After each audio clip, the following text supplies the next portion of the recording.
ready to rock and roll.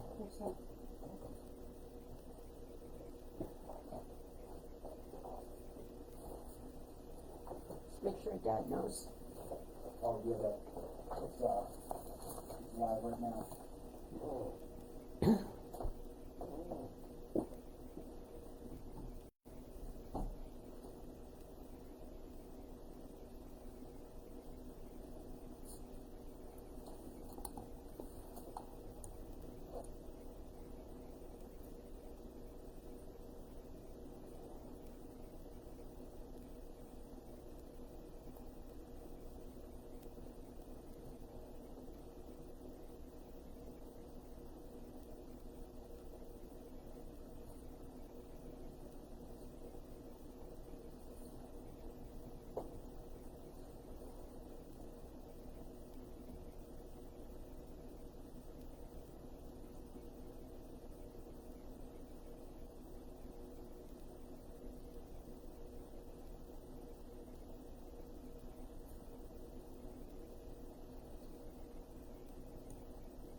Hello to the few that are already there. How you doing this Sunday? I know we can't really chat, but you can type in comments.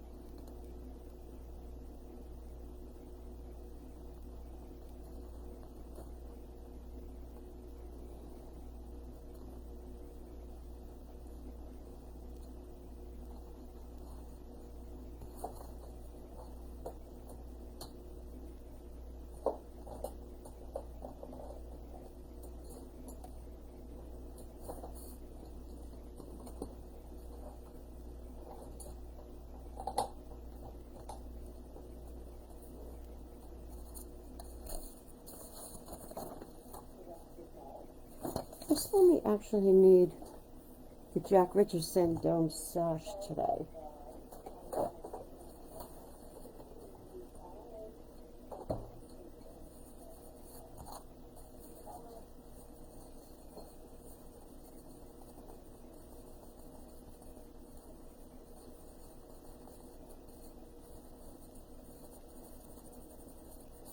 Cleaning it, so you'll think better of me. This is the 5/8. This will be great for doing our background wash later. So the brushes. And a bunch of soft little mops.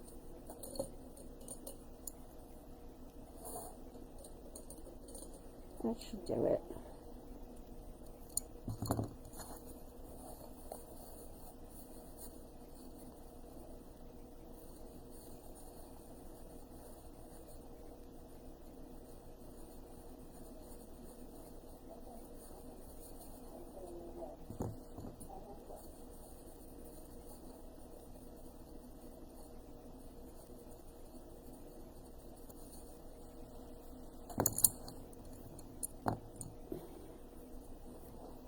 I think that should do it. Brushes. This one's slightly different today. We're going to start with our background wash and work forward. So it'll be a little different. Give it another couple of minutes. Good, I can see. Hi, Julie.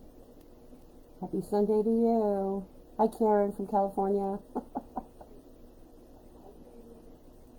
Michelle.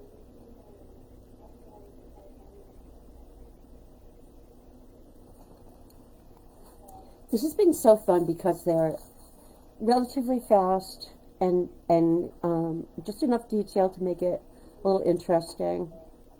And it's a good way to kind of learn my technique on a very small scale, right? I'm hoping anyway.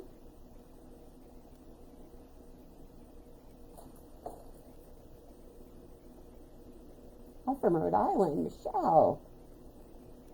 Hi, Sue. Nice to not see you, but you know you're there.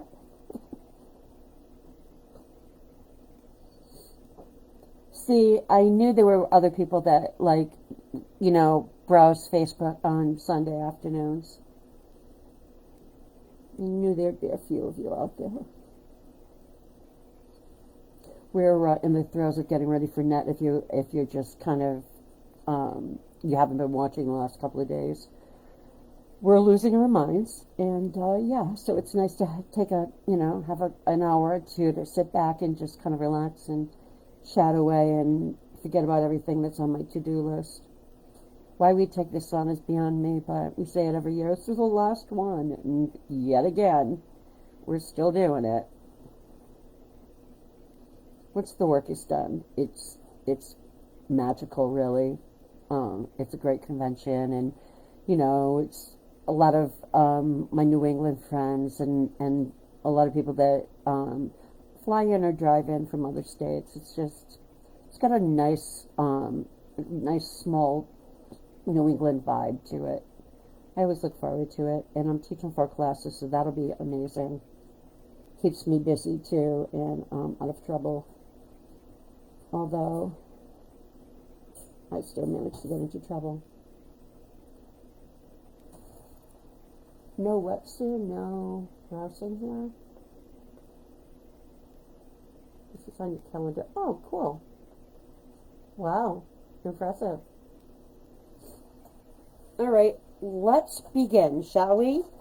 So, I told you the brushes. I'm basically going to be using, I don't know if I may or may not use the 8. I've got it here just in case, but primarily, don't ask me why, I'm gravitating to the number 6 these days. I can pretty much do most of my work with the 6. The 2 is going to be great for the trees, a small detail. I am going to use my tech pen, of course, but yeah. So basically, the number 6 and possibly the 8 for the large wash, background wash, and like I said, a bunch of really nice small soft mops. These are, don't even ask me. King Art are the brown, and this one is a silver silk. Very much like Maxine's, which I guess we can't really get anymore. Then, of course, the Jack Richardson 5/8 Stone Sash. So, I've got my piece all prepped. If you haven't been watching, I sanded it really well with 220 grit sandpaper. Did my Deco Watt multi-purpose sealer. When it was dry, lightly sanded that because it raised the grain a bit. And then did my base coat of Dove Gray on the whole thing and sanded that when it was dry and came in with a second coat. So I've got a pretty nice smooth finish here. Then I came in and I did my tape on my little border line there where the lettering is going to go. That was a solid base coat of burnt sienna. So now what I'm going to do, I don't normally tape off, but the directions said so. And it is easier, so I'm just going to kind of grab that edge. Because we're going to be doing an overall gray storm wash all over the background right up to the borderline. And I'm going to do that in multiple layers to build up my color so I don't start off, too dark. And you definitely don't want it so dark that you can't see the details. That's kind of the whole point. But anyway, so this is the 8 that I'm going to be using. I'm going to come in with fill my brush full of water. I will grab a styrofoam plate. This is, did I say graphite or brainstorm? I've forgotten already. Brainstorm. Okay. Oh, so the graphite's used for shading. So yeah, the lighter of the grays. Yeah, I know what I'm doing. Okay, so I'm going to get a nice puddle going because I'm probably going to do 3 layers if I have to guess. Alright, so just going to start at the top.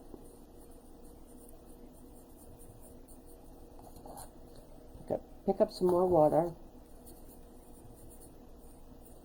I actually would prefer the top to be on the lighter side and then darker down towards the bottom, so might need to pick up a little more color and add it to my wash. This is going to look like a mess, but the thing about the Sash brush is that it does all the work for me. So I want it lighter at the top, so I'm going to stipple straight up and down. I'm going to have a paper towel close by that I can kind of wipe the excess wash off. And then as I start to go down, I'm going to lighten up on my pressure, meaning I'm not going to be removing quite as much of the wash. And then as I get down towards the middle, now I'm going to do a really light stipple because I want that darker down there. Which didn't work, but I'll build up my colors. So really what I'm trying to do is have an overall somewhat even wash. Each layer will cover, you know, a little modeling, so it's not that big a deal, but, so my heat gun, of course. And I know some of you are probably painting along, just, you know, you'll have these videos. All 3 videos so far are already up on, are they on YouTube, Jess? No, You haven't done it yet? Jesse, my son will be putting them on YouTube as well, but they will be on my, you know, on this Facebook page, the business page, Lineage's Folk Art, and just click on videos, and they should pop up. A few people said they couldn't find them, but I don't really, maybe they're on the wrong page. Perhaps. I don't know. Yeah. Oh, they are? Okay. Alright, so this time I'm going to be a little smarter and maybe stipple it as I go. So the top is, color-wise is good, but it still looks a little mismatched. So I'm going to keep going. Now I'm going to pick up a little more color. So it'll be a tiny bit darker.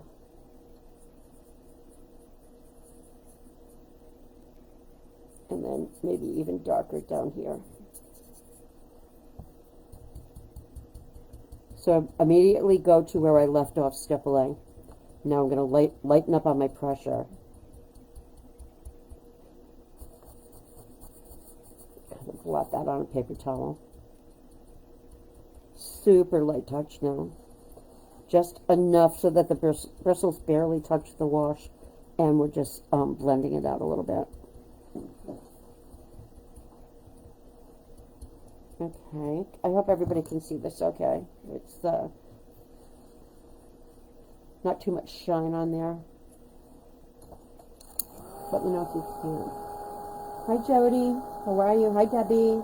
Back for more, huh? Grand Rapids. Welcome, everybody. Okay, so, it's okay. I still feel like it needs to be a little more blended, and my next layer should do it. Actually, if you really want to know what I probably would use if I wasn't live right now, would be like my 14. In fact, I'm going to show you. So do the same thing.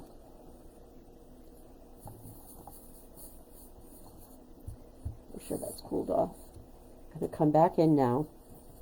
Now this is the one where I feel like it's going to blend everything together. So now I'm a little heavier with my paint. However, it's still a wash. And heavy stippling at the top. 2 layers, generally speaking, for any kind of wash that I do.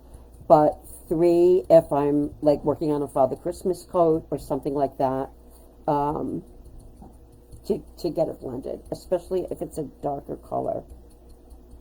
Okay, so I think, yeah, I just took the pad of my hand there and pressed down to remove it, a little bit of color. Okay, I think we're good. There's a lot that's going to be going on in the background, so. So it is a little bit lighter at the top and a little bit darker at the bottom. Again, we can adjust that as we go along. So at this point, I'm going to dry this thoroughly, and then I'm going to transfer my pattern on, which you know is my least favorite thing to do. And I really hope I didn't get any gray wash on my stripe. Did not. That's a good sign. Alright, my pattern. Paper stripe, my best friend.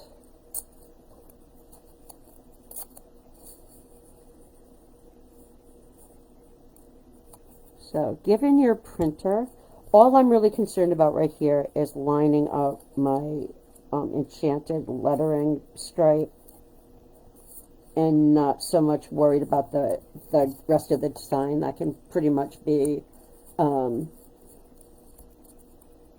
know, as long as it's centered, that's all we really need. So I've got 2 pieces of tape on here just so that it doesn't shift, one at the top and one on the side. However, because I use the heat gun, this is funny, because I use the heat gun, the my vellum kind of reacts to the heat and it starts to curl, so it's quite the trick here. So I am going to use black because I still feel like my background's light enough. You can use white if you want. Black is just easier to hide than the white. So I've got, my goodness, I've had this template forever. And I am going to use that to do my moon. I wholeheartedly use it when needed.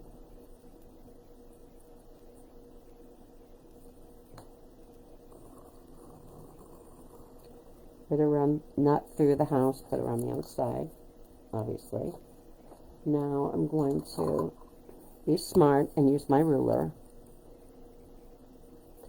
All we really need to do is the moon shape, the outside edges of the house, and the shape of the hill.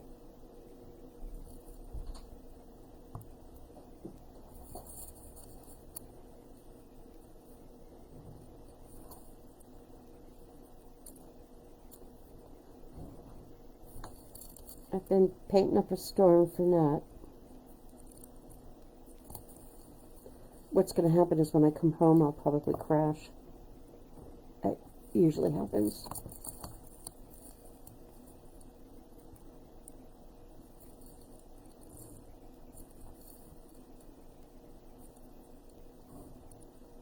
And sadly, I thrive on it, right?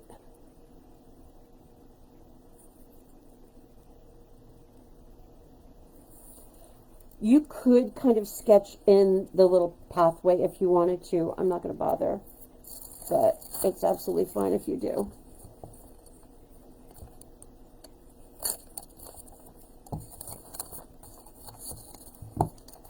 That didn't work out very well.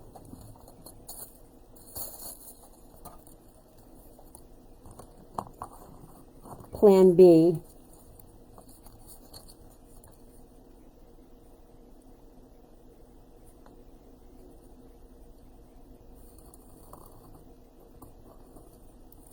Graphite.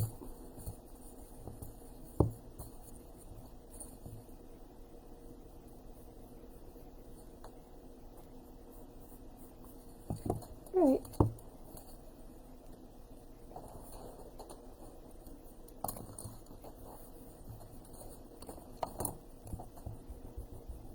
Graphite's so messy. Okay, so like I was saying previously, the kind of backtracking doing it. Usually I do my washes, my underwash first, and then do my background. But This time, we have to do it on top of our darker wash. So the moon, the house, and the hill, we're going to wash, I want to say, antique white. And I was right. Okay, so again, I'm going to use the, probably the 8. Really watery. Going to come in. Be very mindful of my lines here. And get that nice kind of perfect edge if you can. I'm kind of, this is almost like how I, not almost, it is. This is how I float, really. And it's not necessarily that I'm trying to float on the moon. I'm just trying to get my color on there. But by floating, when I press down on the bristles, I can cover a lot of territory.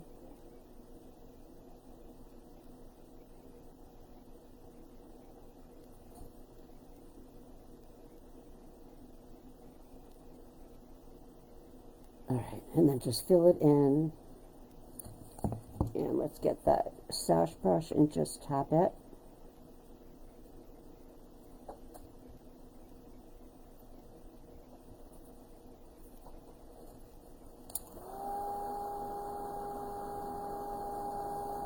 Still kind of pulling from my little puddle here of antique white. And I'm only doing this so that, you know, I don't go back over it and mess it up. So the roof and the chimney was already washed. So now I'm going to come in and do the house. I mean, I would call this a kind of right in the middle of opaque and semi-opaque. Not really hardcore, you know, opaque coverage. We want, we need this to be on the lighter side so that the colors are a little brighter than if we paint it on top of the gray storm.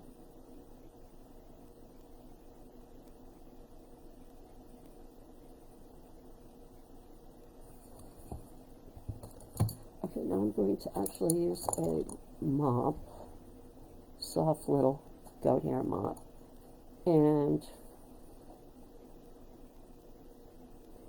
just maybe redefine the shape of the roof a little bit.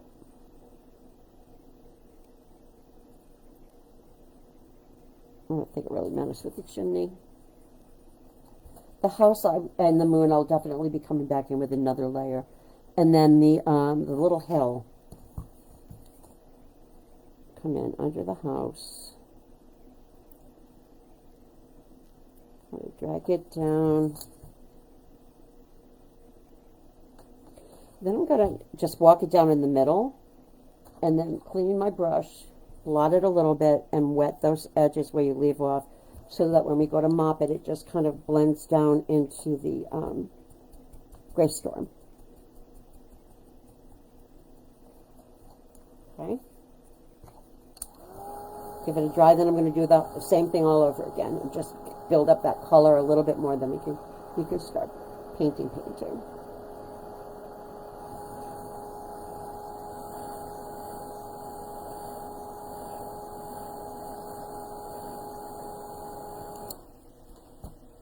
Is everybody decorating for fall yet? Hi, Kristen. How are you? I haven't. I've been too busy. I love decorating for fall, too. Alright, this is really hot. I'm going to kind of fanning it off on my side. Alright, same thing. I'm going to come in. I mean, it's still transparent, but it probably a little bit more antique white on there than before. So the goal is for it to be a little bit brighter around the top, inside edge.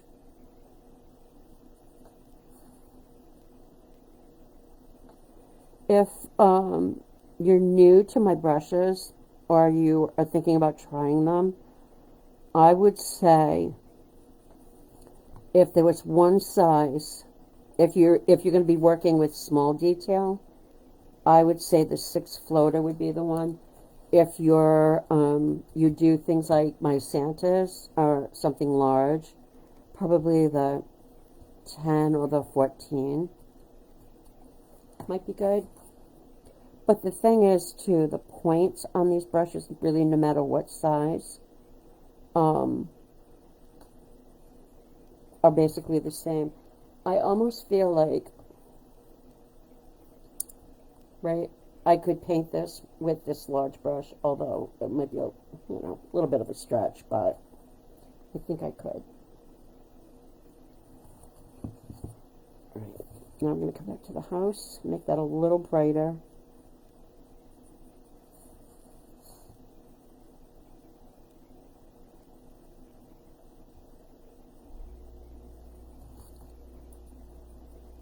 Barely top it, and then I'm going to do the hill again exactly the same way. This time, maybe a little more color on there. Back and forth. Work it down. Wet it. Blot it. Wet the edges where you left off. And then when I use the sash brush, I'm almost kind of pulling down as I stipple, so that I'm kind of pulling more color down towards the bottom. I think I should do it. And I also like too that you can see a little bit of the gray storm through the moon and stuff. I feel like it kind of antiques it in a way.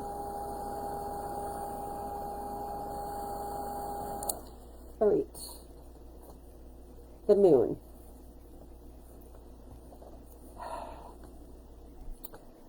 So I have this really bad habit of using discontinued colors, and I'm sorry, most of the time I don't realize it. This time I did realize it, but I had it, and it was the perfect yellow. It's really creamy, pretty, that's antique gold, really creamy, pretty yellow. I don't know what to tell you to use for an exchange. Honestly, you could use a little antique white and add either buttermilk or white to it. I think as long as it's, a little bit on the brighter side. So I am going to take the moon yellow. Now, we're going to water that down significantly.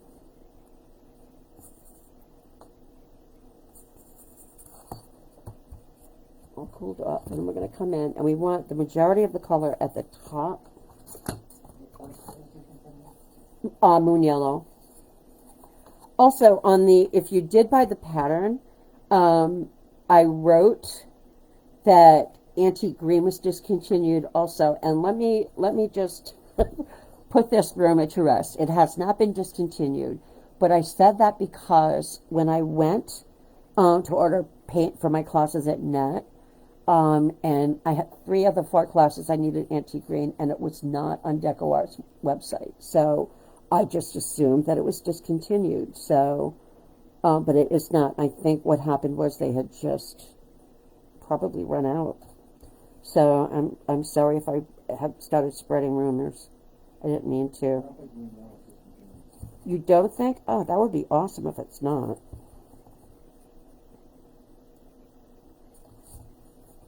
I kind of tend to believe it is, but I can't base that on anything. Right, so now I'm sticking the tip of my brush, I'm still using the big brush, into the water, and I blotted it, so I'm fading it out a little bit with more water, so that it's a little lighter down at the bottom.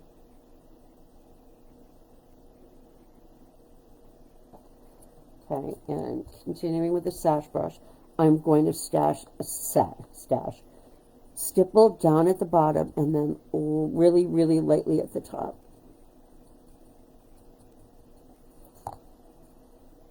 Okay, that's a hot mess, but that's all right. Layers will, with each light layer that we add, the more softened and blended the piece is going to look. You saw that with just 2 layers of the antique white on there. Did you find out, Jess? That's why I said it's not discontinued. Moon Yellow is not discontinued. It's not listed on the discontinued. I'm not 100% sure that their discontinued list is not current, I want to say, but again, I'm not spreading rumors.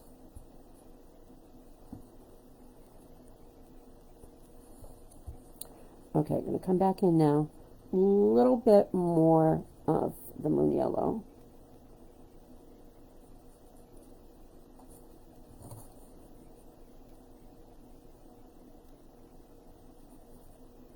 About the top, I would say third you want to do.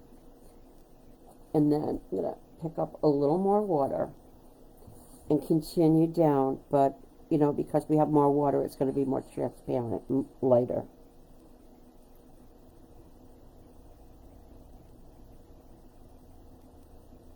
All right.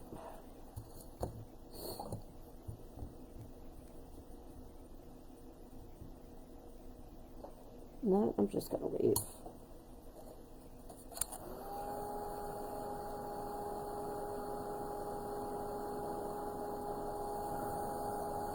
And I've got a little bit of a blemish over on the right, but you know what? Maybe I'll put a branch there. All right. Now the upper part where we started with the Moon Yellow, we're going to come back, and in this time we're going to use an antique gold wash. Antique gold's very strong color, so really water that down. You can always add like an extra layer if you need to. I'm going to have to turn my fan on and cool my pieces off. That's the only downside of a heat gun, I find.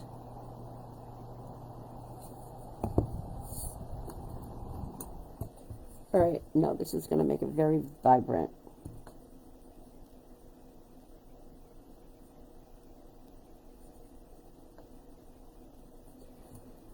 About halfway down.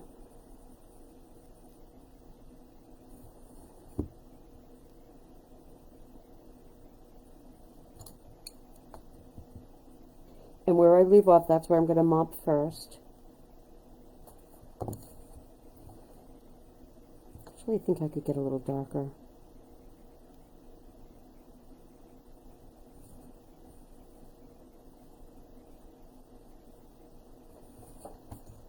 Okay.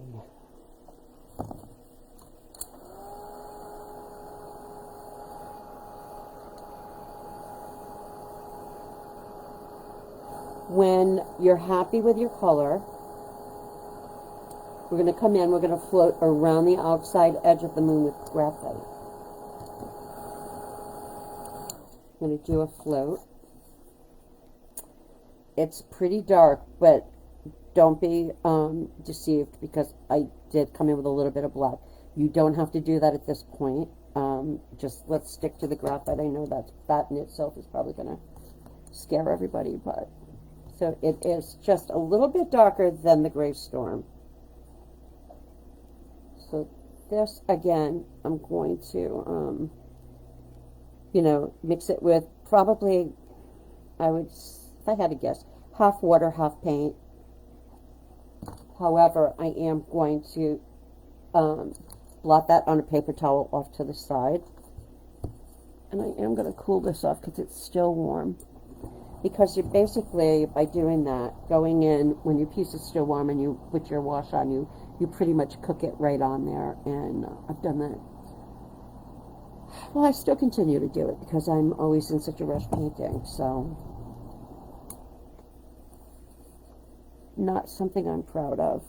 So I'm going to just come in.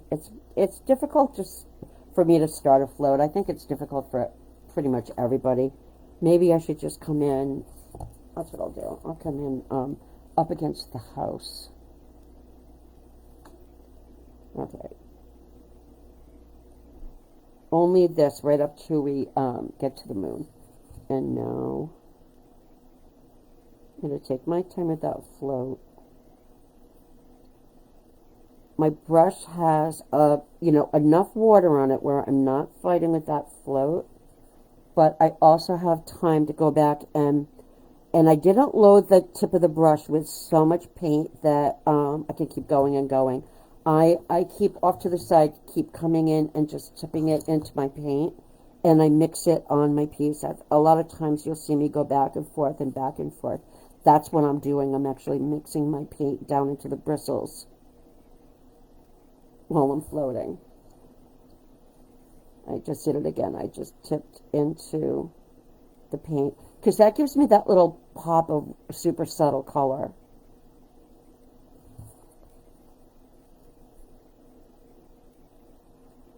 And you want that graphite to soften. You don't want like a harsh line or outline around the moon. You want it to blend into your gray storm background.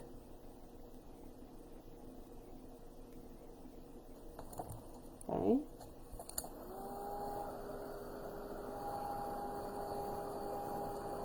Now I don't know how you feel about the black. Let me show you. And I really feel like it makes the piece. And we've kind of set the stage with the graphite. It really does kind of make it creepy looking and eerie, and it has a big impact. So for some reason I'm liking the 8 right now, so I'm going to continue using it. Just, you know, the brush is wet. I'm going to stick it in just a speck, just the very tip, and work that water down into the paint and mix it. It can be a little darker. Back and forth. Now that's very transparent, right? So you don't really need to be scared about it. And I'm going to take a paper towel and just, because this is a big brush, it holds, you know, more water. So I'm going to just blot it and take some of that out. I'm going to do the same thing. You can come in up against the outside of the house again, too, the way we did with the graphite before, because eventually that will need to be, you know, stand out. You see how the, as I pull around, how the bristles just kind of hug that corner, but that circle.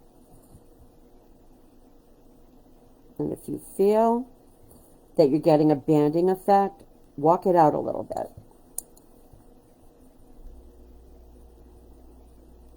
And when I mop it very lightly, I'm just kind of coming in on the outside edge so that I can blend that.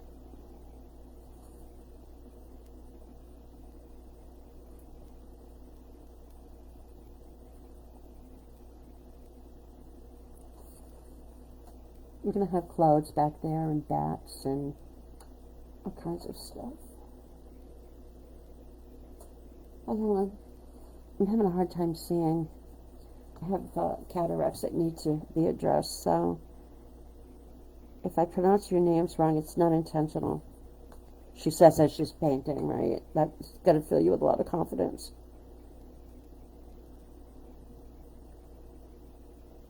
I'm excited to see how vivid the colors are that they say happens once you have your cataract surgery.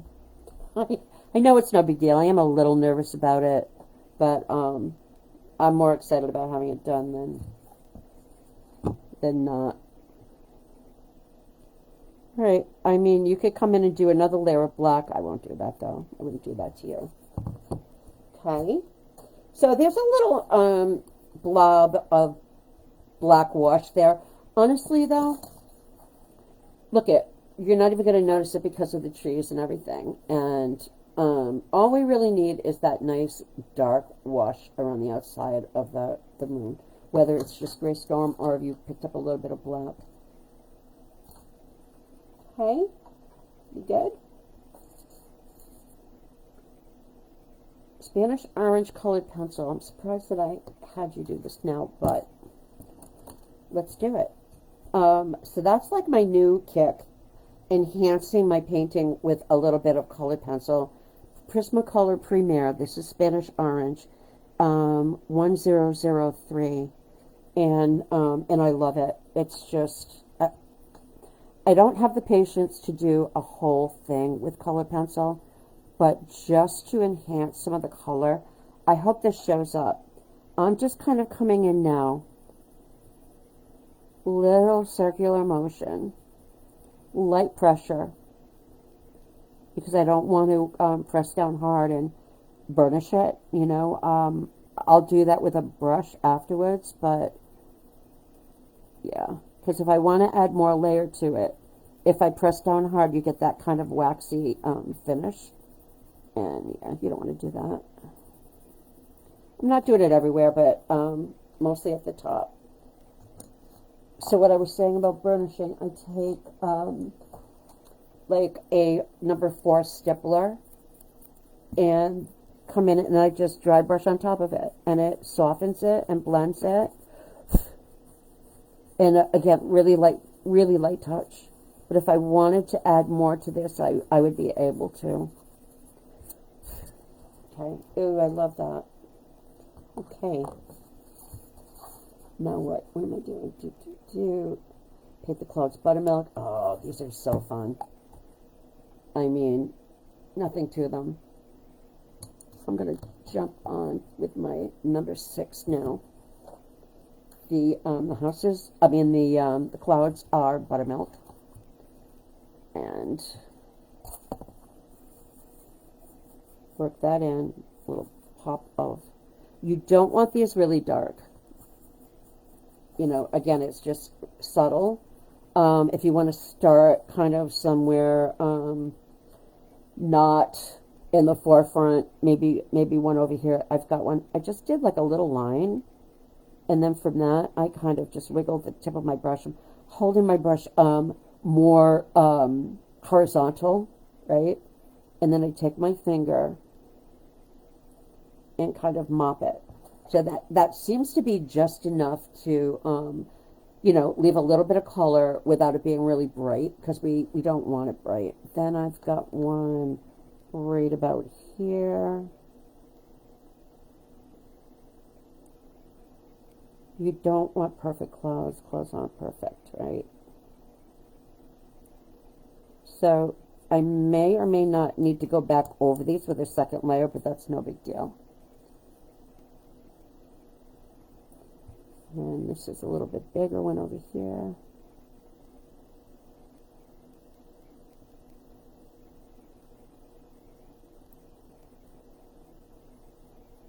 I don't really know why I ended up making these flat across the bottom, but I like them. It's different for me. And then I've got one over here. Keep them light, because you can always go back and make them a little brighter with more paint.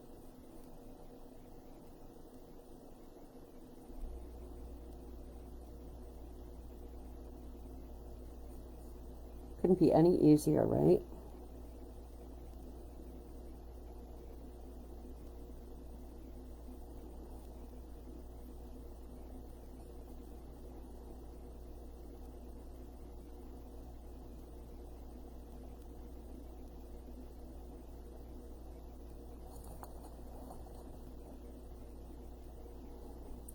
As these dry, like I said, you may or may not need to go back over them. You don't really want them dark. That's the only thing.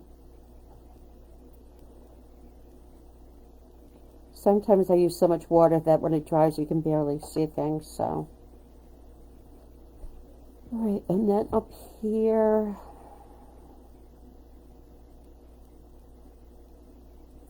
a couple.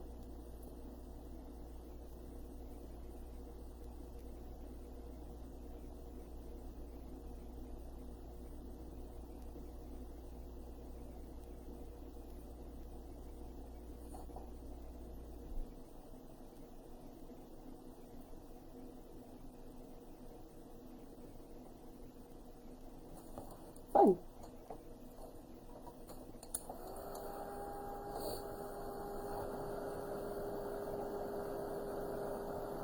So I really made a mess on my roof and chimney, so I'm going to come back in with a little bit of the antique white and just kind of reestablish.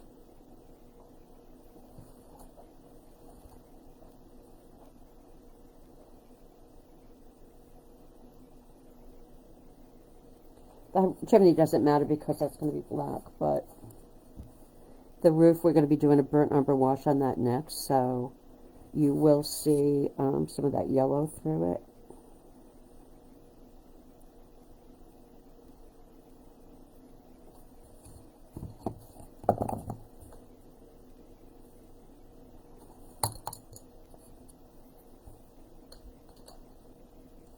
Okay, so I am going to paint that chimney opaque black.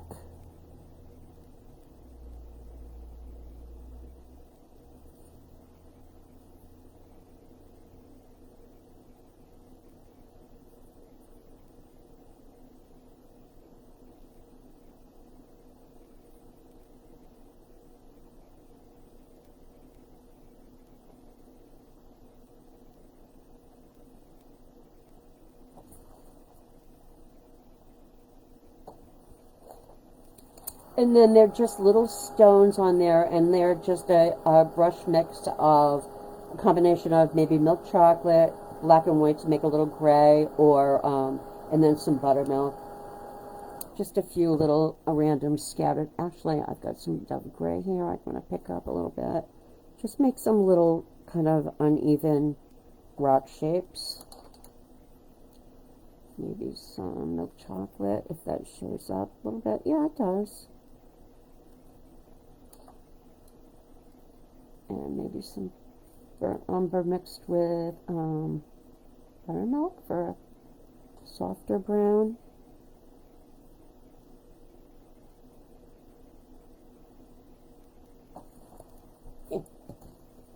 Can you even see that?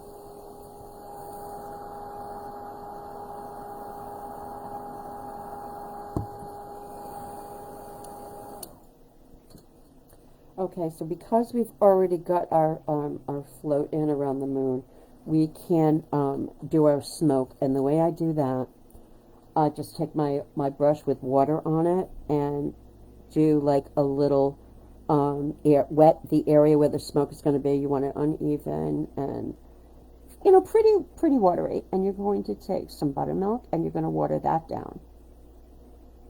And then you're going to come in on top of where that water is and just tap in your buttermilk smoke.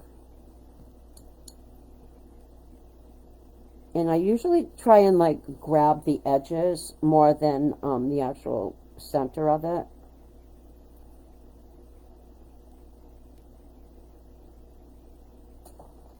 Okay, so that's wet on wet. That's the old watercolor technique. And until it dries, you know, you may or may not need to darken it. I did come in with a little bit of the Gray Storm. I need to add a little more weight to that, though it barely shows up. Until you really know. And yes, I'll wet it again because I just feel like it's kind of foolproof. That way, too, if you get it too dark, you can always adjust it.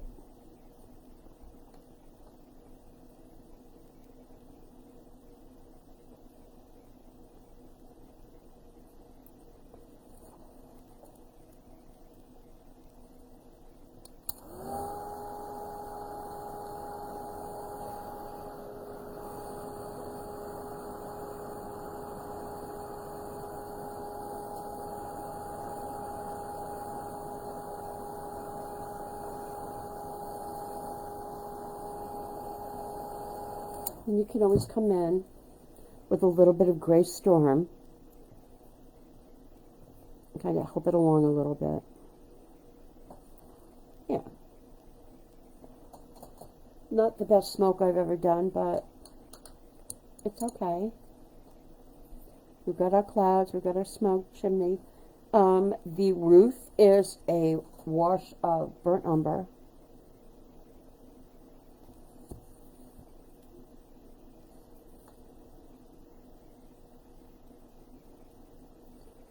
Still using my number 6.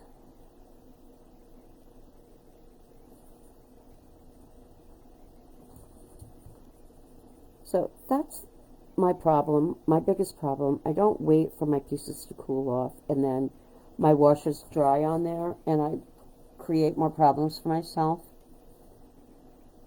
which probably makes you smile. But it's true. Over and over again, I keep doing it. But then you get to watch me learn how to fix it. Well, I've done worse, but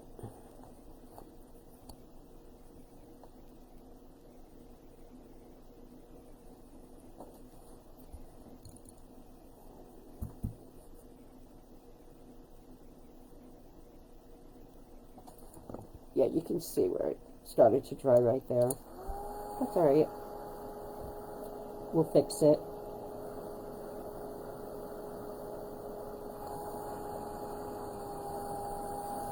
Of course, this time I'm going to cool it off.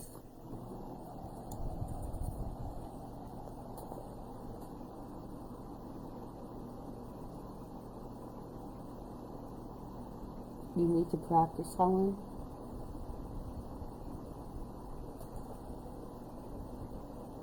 Floating with a round.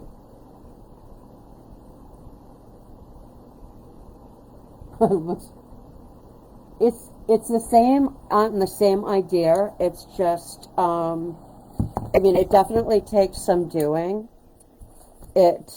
So the way I load it, I'll do a real quick little floating 101. So think of it in terms of the tip of my brush is the corner of your flat or your angle, right? So you wet your brush, you blot it a couple of times. I'll load it with buttermilk so you can see. You stick the corner into the paint, and then you do your nice little, neat little rows of mixing color. I just kind of keep mine right in the same little area. Kind of twirl it around here and there, but I'm going back and forth, and what I'm doing is basically most of the paint is on the tip of the brush. The paint water is in the middle, and then the rest of it's water, right? So it's kind of how it graduates from, more paint, medium, down to, more diluted, which would be yours across a flat brush this way. So it's basically kind of the same thing. I just hold it differently. So let me do the burr number and show you. So it's exactly what I just did, except I'm using burr number. So I come in and I hold my brush parallel, and my wrist is more upward than down, because if it's downward, you're holding the brush like a brush, and this way I'm more in the middle, holding my brush this way, anchoring the side of my hand, and just coming in. And by doing this, right, I can take the tip of the brush and put it up against my transfer line or whatever line I want to float up to, press down on my bristles, and by pressing down on the bristles, that's going to give me the width of my float line, right? Or walk it out. Same thing, and I've got enough water in here. I'm just going to come back in. I just tipped it into a little more paint. Back and forth. Walk it out. It's hard to tell on the burr number because I already have color on here, but same thing. Now I got really heavy-handed on the top, so I'm going to make that a little darker. And then across the bottom.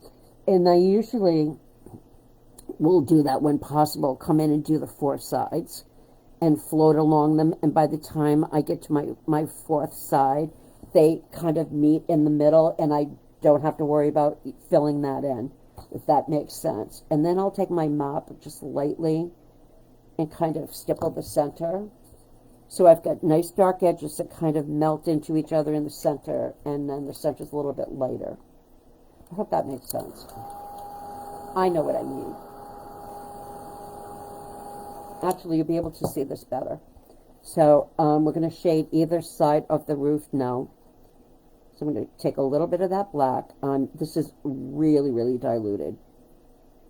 But that's because I want it to not be so dark, right? So I'm going to take my paper towel and blot it. Then I'm going to come in just on the right side and the left side with that black and shade that edge.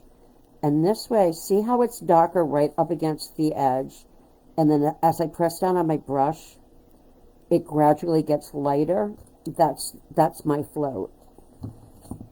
I'll do it on the other side too. I still have plenty of paint on here.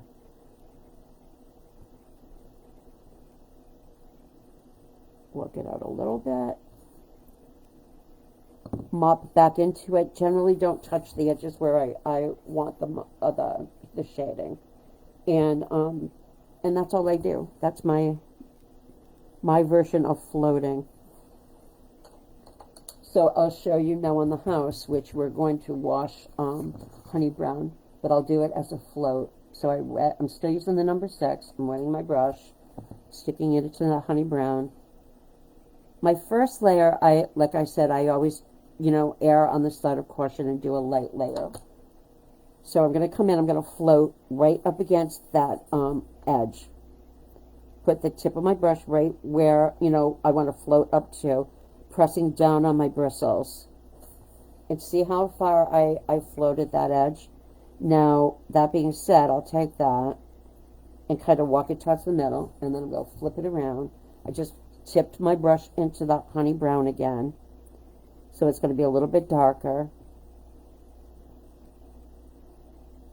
Get that little corner all in order, and then press down and walk it in towards the middle.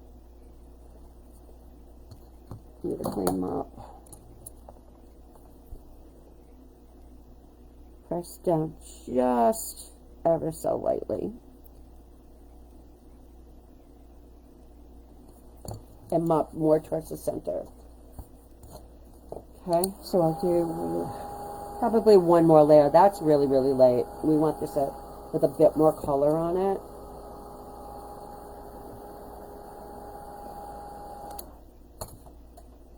This one I would say, out of all of the 4 ornaments, is probably, no, it's not involved, but it probably has the most amount of detail on it, I'm thinking.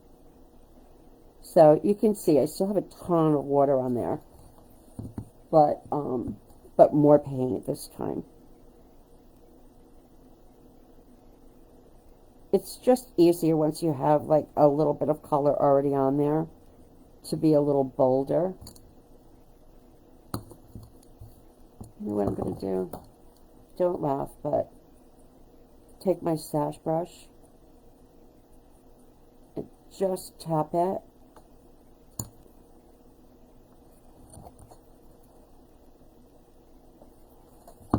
Yeah.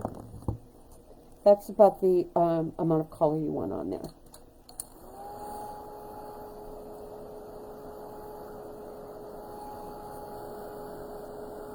So once your house is dry,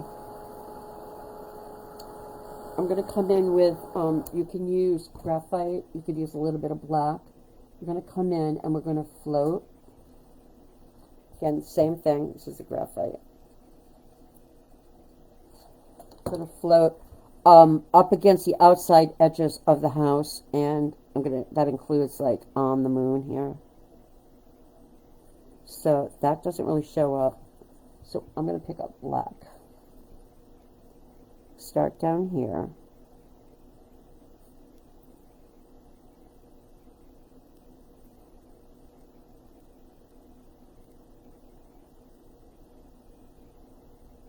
Okay.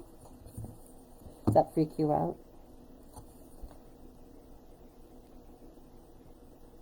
It's very diluted.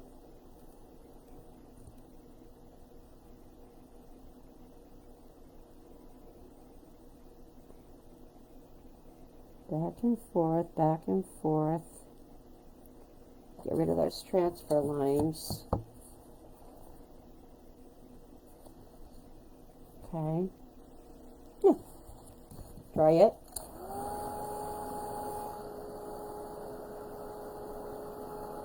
So it's up to you if you use gray storm or black to float in the little trim boards on either side of the house. These little lines right here.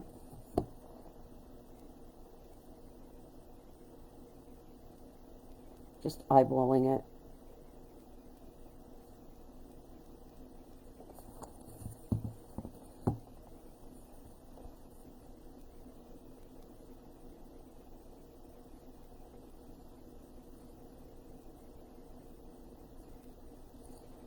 You know, are they straight? No. Is it okay? Yes, it's folk art. So if if I was a good teacher, I would transfer my windows and door on, but I'm not. So, you know what I am going to do though first before I forget? I keep forgetting. There's a dry brush of buttermilk right on the center of the roof right here, and I'm going to do that right now. Buttermilk. This is my number 4 stippler, I think, or no, yes, 4, 6, somewhere in that ballpark.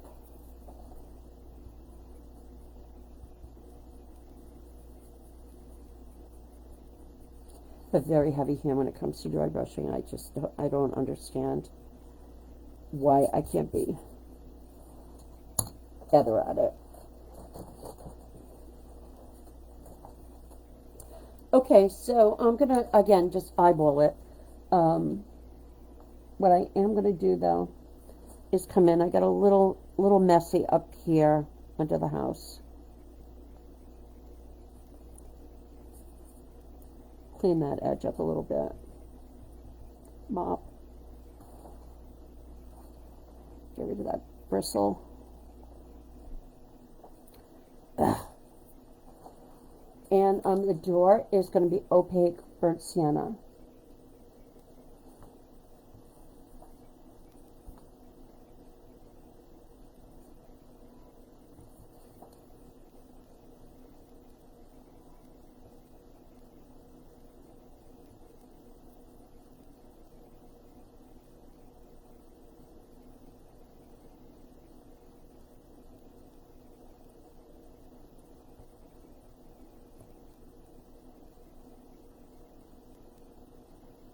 That should do it. And then the windows are a heavy black wash.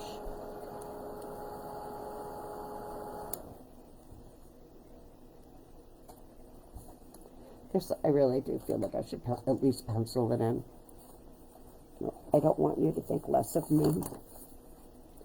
So the tops of the windows are kind of even.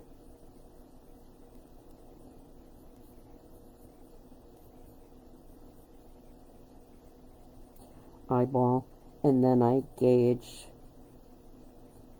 the upper ones from bottom.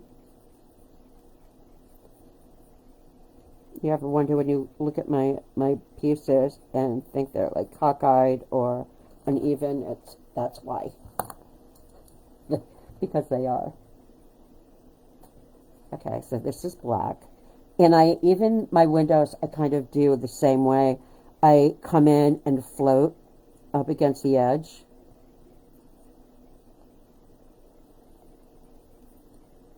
A little watery. Take the tip of the brush and do the top and the bottom. And then fill it in. And mop it with my finger.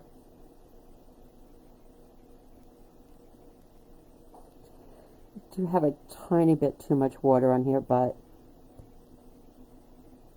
I think I can deal with it.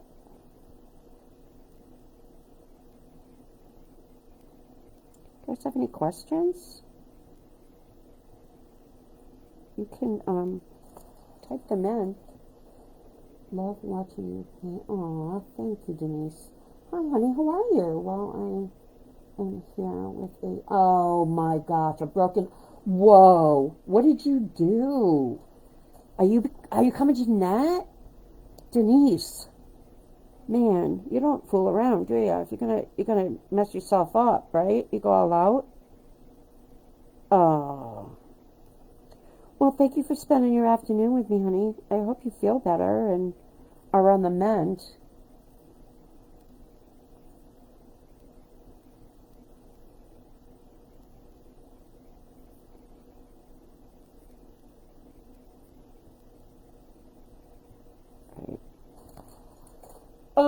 Honestly, they don't need to be any darker, any lighter. What I did do, I kind of came in. This I'm going to line in a little, almost like a door frame. Trying to keep it away from the door, but whatever. And then a line across the top. And then I did do some little lines, kind of imply like a cell underneath each window. I'm not even sure. This is so light if it's even going to show up, but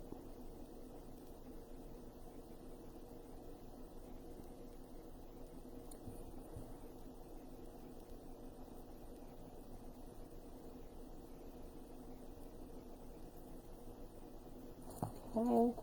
And have window grills that are going to be buttermilk. This one I'm going to use my number 2 floater. And we're going to water it down. Easy consistency. Like you're, doing line work. You're twirling it around because we really... 2 little spooky eyes up there. Yeah. House is haunted. And then a little crescent moon on the door.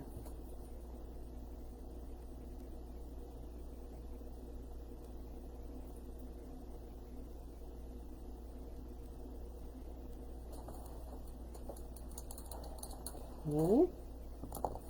Awesome.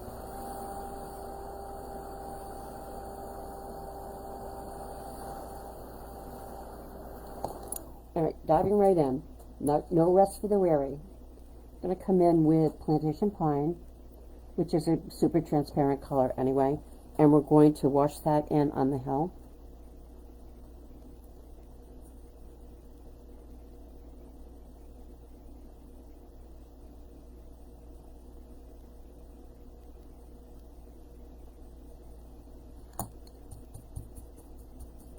Sash brush. Honestly does all the work for me. Sash brush makes me look good, I think. And see how it just melted down into the gray scrum at the bottom? Just what we want. So I'll give this a second layer.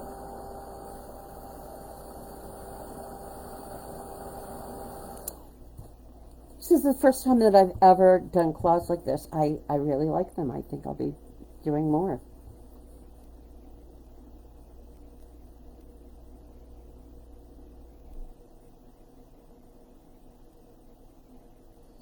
Considerably more color on here this time.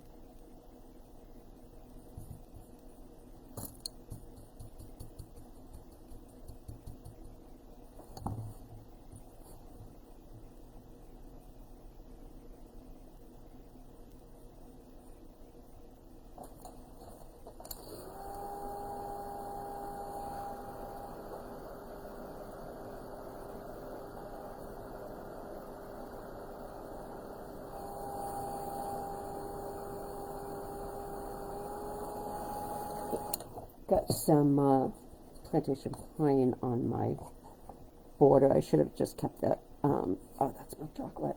I should have just kept the tape on it, I think, but.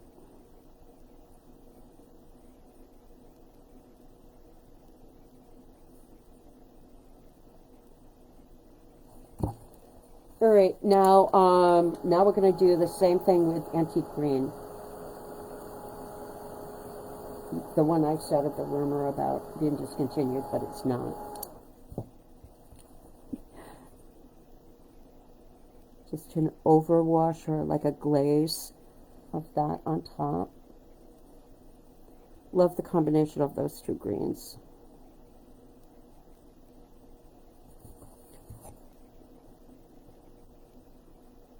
So if you weren't here earlier and you didn't hear the story about me starting a rumor that Plantation Pine was discontinued, it's not, apparently, but when I went to order my paint for net, it wasn't on the paint list, so I just assumed that it was discontinued, and may or may not have written up a few patterns saying that it was discontinued, so it's not.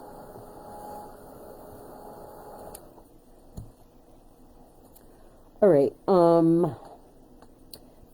I like to call it the meandering pathway. burnt umber, right? So we load our brush just like a regular float, or just, doing a regular wash. You're going to come in with the burnt umber, and you're going to do kind of side to side, jaggy little strokes, right? Drag the brush down, then you can drag it across the bottom. And probably 2 layers. It's easier to come in a little bit lighter and do it the first time. That way, if there are parts of it you don't like, you can wipe it away. So start right under the door, and then I always, I don't know, steady my finger by, anchoring it onto the surface. So it might not show up that much the first time.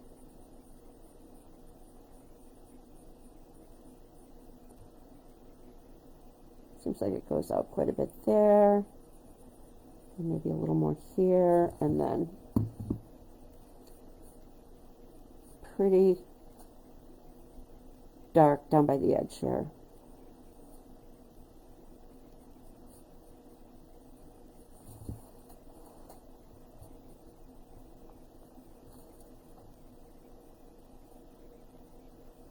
Okay.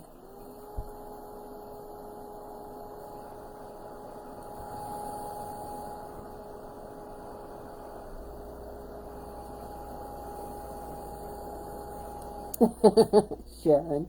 Hi. Hi, Les. How are you? Denise, I can't get over you. Can't you stay out of trouble? So I was pretty heavy-handed the first time, so I don't know that I really even needed to darken that, but other than the trees, I love the trees, I love the clouds. The bats are really fun to do. But my favorite thing is what I'm going to be doing next, and that's with a chartreuse colored pencil. That's the little pops of color on there. So this is my second chartreuse colored pencil that I've gone through, which tells you a lot. This is Prismacolor Premier 989 chartreuse. And what I did was just kind of come in very lightly in the top of the hill here under the door, because I did get a little heavy-handed. Super light touch. Then you got to kind of drag where the little things kind of jut in. That's like a good place to kind of come in and add a little pop of color. Don't do it everywhere or it'll be too much. My little something down here.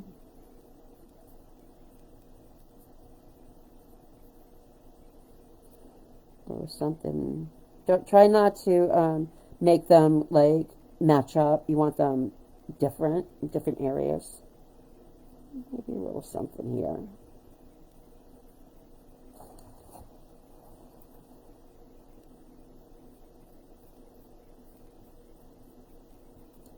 At the top of the roof. All right, now we need to dry brush on top of this. I'm going to use my small number 2 stippler. And again, it is just a soft dry brush on top.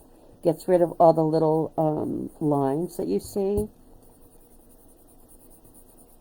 I mean, they actually have tools for this, for colored pencils, but Q-tip works good too.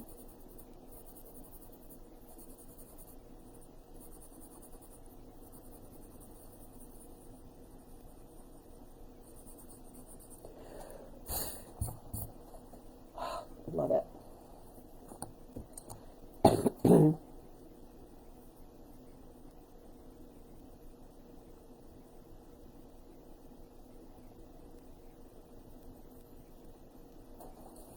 All right.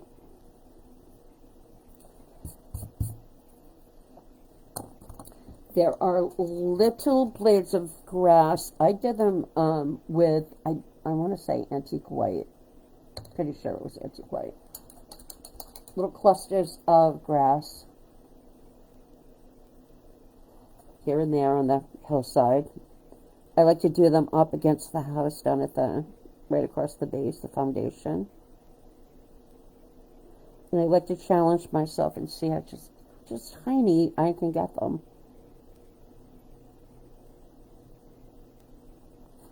You can do too much,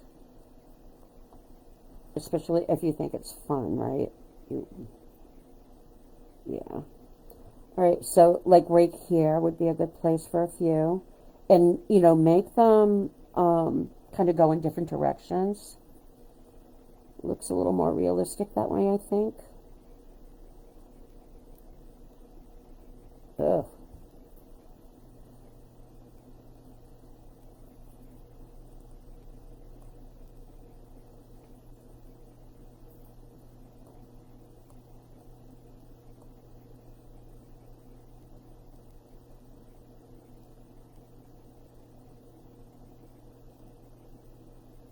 All right. Cute, right? Trees, bats, and then the top is done. So I'm going to use my black technical pen to do the little branches, but the bigger ones you could paint them in. In fact, let's do that now, and those are going to be in black. So and it doesn't really matter where you put them. So I'm going to just kind of eyeball it, right? Definitely have water on here.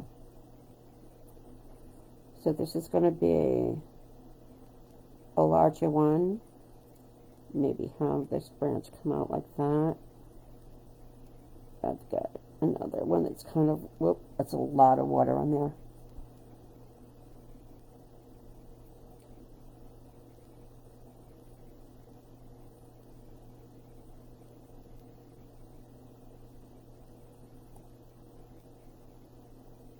Don't want them all going in the same direction. You know, trees are all different, all kind of gnarly, right? That's like the basics for the trunks. And then over here, same thing.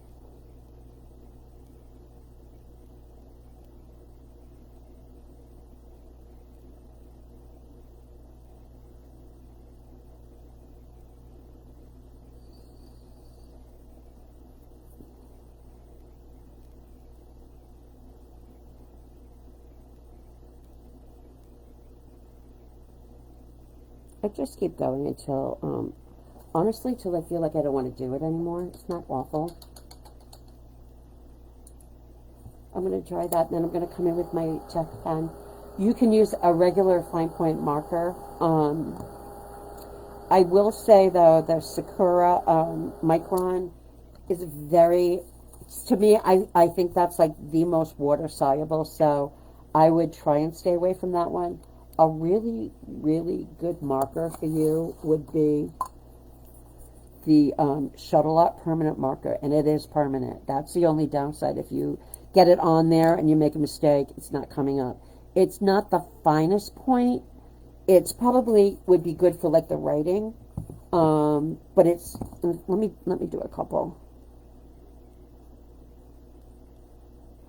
But it's smudge proof and water resistant, and it really, really is. And most markers say they are, but they're not. But this one is absolutely great. And unfortunately, they come in a pack of 30. You can only buy the black ones that way, but it's like $14 for 30 of them on Amazon Prime. So why wouldn't you, right? Get them, and I buy them for my classes at Net, you know, and give everybody one because it's like it's super affordable, and they're a good quality pen. Okay, so the fun part, this is taking too long. I'm going to use the Shuttle Art. Why not?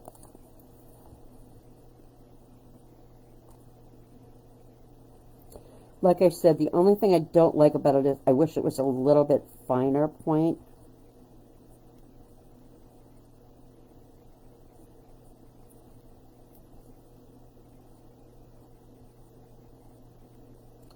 But it's great for, like if you're going to write a verse or something, or do checks, which I often do. It's really good for that. I think some of you that have taken from me know that. Alright, now we're going to come in with a smaller one. Because the smaller pen, you get those fine lines that really add a lot to the piece, I feel. And there, you know, there's a place for some larger branches, but I think it's a nice balance with the finer point. Softens it, right?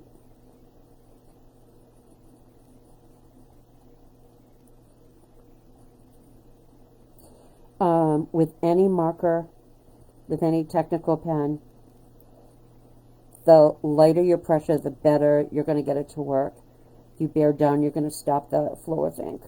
And that's what we do when they start skipping, right? What's the first thing we do is we bear down. So, and every once in a while, even though I'm using a very light touch, I have to grab the point because it will pick up some dried paint.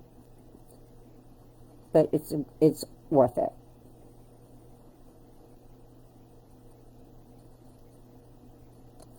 And I can go back in and kind of add some little black blades of grass down here.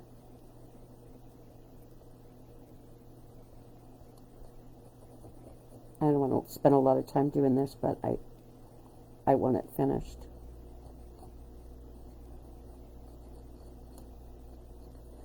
Alright. I did come in with some Dove Gray over the black trees. I'll do it because I did, but I'm not sure that I would do it again if I had the choice. You know what I mean? It's okay. I don't think it takes away from it. I'm going to use my small brush. Oh yeah, that does look good. In small doses and very light, it's not bad. So this is the number 2 floater Dove Gray, watered down.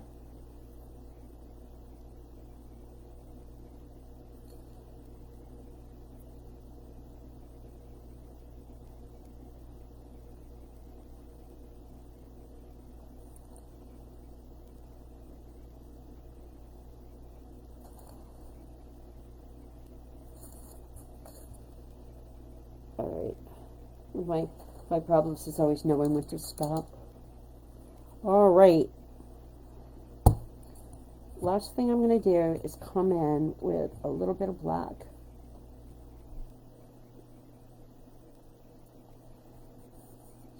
Right across the base.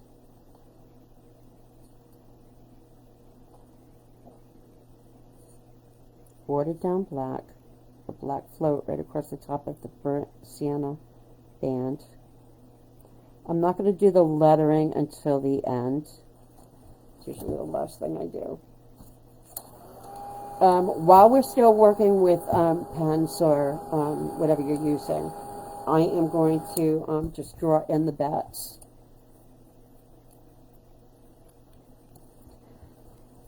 Eyeballing it, there's a little bit bigger one here. So it kind of goes up and down, up and down. This is basically how I do it. They're generally so small, so I have like a body. If it's big enough, I'll do like, you know, the little ears. Then I go up and over, and then I do boop, boop, like that, and just fill it in. That's my bat.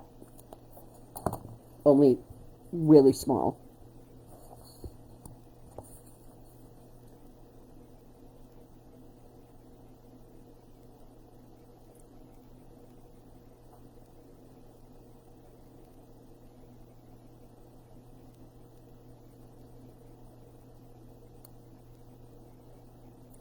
Well, this guy, his wing is twice the size of the other one. So, that's got to change.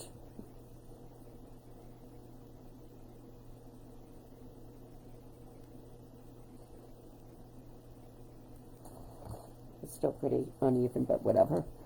I'll fix it later. Another one little up here.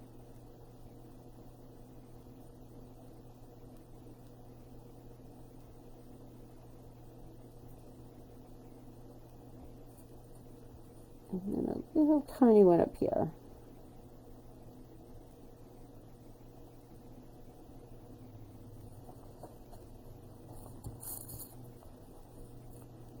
And over here, so I give myself the center.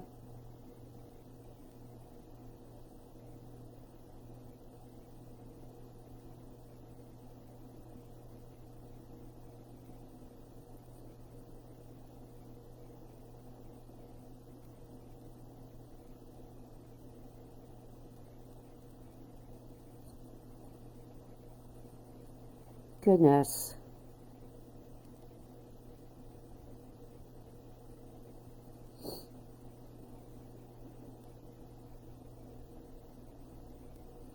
Little tiny ones, you could just kind of wiggle some and ply it really. There. Great. Down below the border. Really easy. You take milk chocolate. We're going to float around all the edges down below.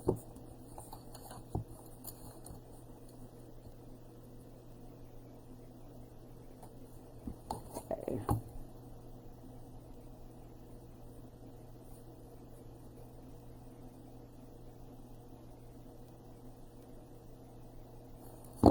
I'm going to do the top and the bottom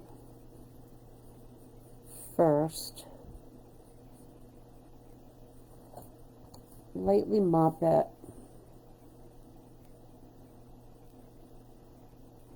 And I'm going to dry it. If I go to do the edges, then what's going to happen is I'm going to lift the longer floats. So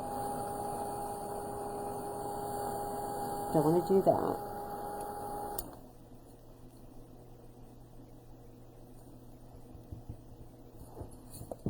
The edges.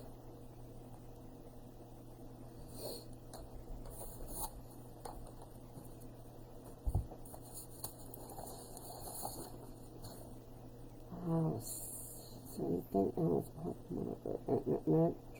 Lower level diamonds. Truffle fluid on the inside edges. Bottom milk dry brush. Okay, I cut it.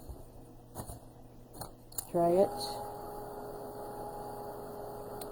So, yes, I did do a milk chocolate float around the inside edges here down below, but I also came back in with burnt umber because I'm looking at it, I can see it.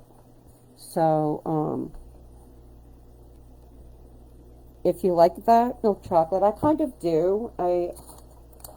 And the diamonds that I'm going to do, the little lines, are going to be with a brown India ink marker. If you want to just line those in with burnt umber or milk chocolate with your liner, you can. They're little double rows though, little double lines. Why I do that, I don't know, but it always seems like a good idea at the time. Okay, so it's the same technical pen. The Rotring Isograph is the one I use. This one, I have the mark so I know what colors. Oh, this is tight. I can't get it off. Anyway, it's, oh, there it is. Black. So that pops out. You just fill it, the chamber, with the color. This one is, guess, brown. This is a beautiful color. It's like a burnt sienna. So it's really pretty. I like it. It's not like really, really dark. And I do like the .20 pens. They're my favorite because they're a fine point, but they're not crazy. Crazy fine. I like using these to do my line drawings for my patterns. Okay, so I just come in and start doing little double lines at an angle, and that just sets the stage for what I'm doing. Come in again. Do I care that they're straight or if they have a little wiggle in them? No, because you know why? It's folk art. The only problem, I do have to kind of go back and forth, just because I can't bear down too hard. So sometimes I need to make it a little stronger in color. You really don't want to make them any closer together than this. Trust me.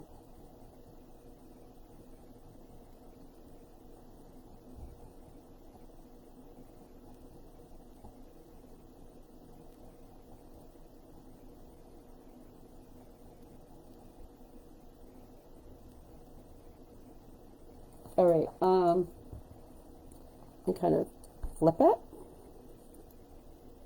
and go in the opposite direction.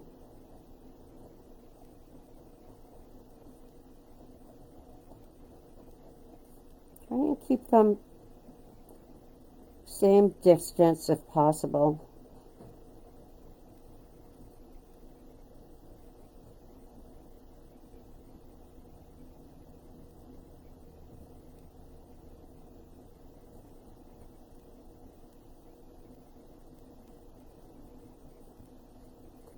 And the way I finish off my pieces these days is with this stuff called Spectrafix Final Fixative, which is a all-natural product, but wax-based. It's got, the Final Fixative has carnauba wax and beeswax in it, water and alcohol. And rumor has it that Degas formulated this for his paintings. And I love it because I can sit here and spray. Let me do my lettering and then I will show you. So the white pen that I've been using is the Sakura, which is the same make as Micron, but this is a gel pen and it's white and the size is 08. I think originally I got mine at Michael's.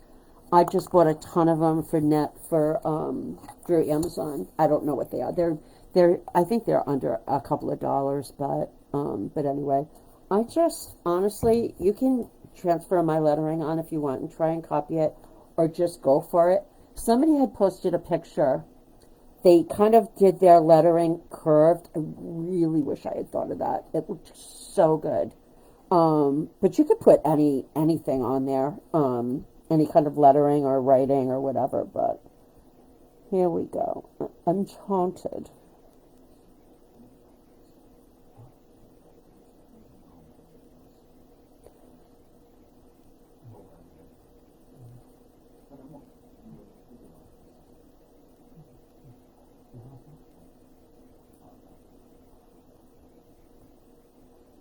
There we go. All right, let me dry it, spray it, and then we'll be on our merry way.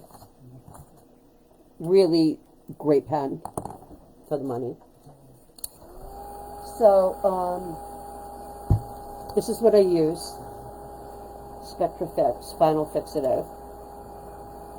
You can do it on pretty much any surface. Odor-free, all natural. So you can sit here in the privacy of your studio and spray and not have to wear a mask or deal with it.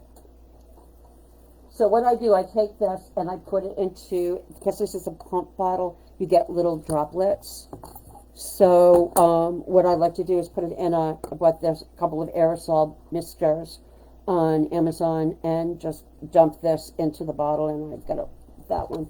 The other stuff is, it's not Final Fix, it's called Layering Fixative, or it's a Media is what it's called, and that is basically for layering your,